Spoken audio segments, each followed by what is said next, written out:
Dari 1.200 sampel yang disurvei, 276 responden atau 23%-nya menjawab Nasir Jamil di posisi pertama dan 255 responden atau 21,25% menjawab Sudirman atau Haji Uma yang berada pada posisi kedua tertinggi elektabilitas sebagai bakal calon gubernur Aceh.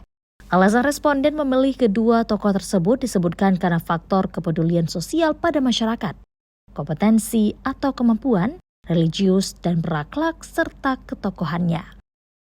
Sedangkan hasil survei bakal calon wakil gubernur Aceh menunjukkan 358 responden atau 29,3% memilih Haji Uma sebagai bakal calon wakil gubernur.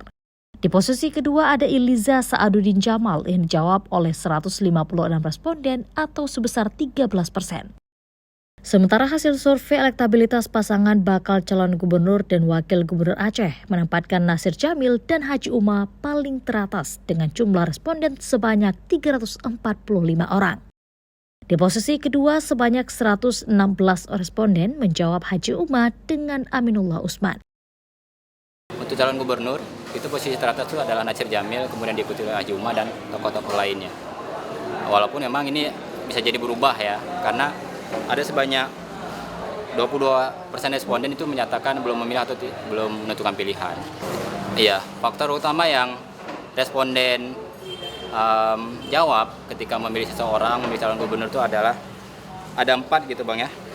Yang pertama, kepedulian terhadap masyarakat, kompetensi atau kemampuan, religius atau berakhlak, dan ketokohan. Jadi yang paling penting itu adalah kepedulian dulu sebenarnya. Dalam survei elektabilitas bakal calon gubernur Aceh pada Pilkada Aceh tahun 2024 mendatang, juga memunculkan nama-nama tokoh lainnya dalam survei ketertarikan publik terhadap nama-nama yang akan memimpin Aceh ke depan, itu diantaranya Tarmizi Akarim, Muzakir Manaf atau Mu'alim, Muhammad Nazar, Aminullah Usman, Iliza Sa'aduddin Jamal, dan Darwati Akani. Mustajab, Kompas TV, Banda Aceh.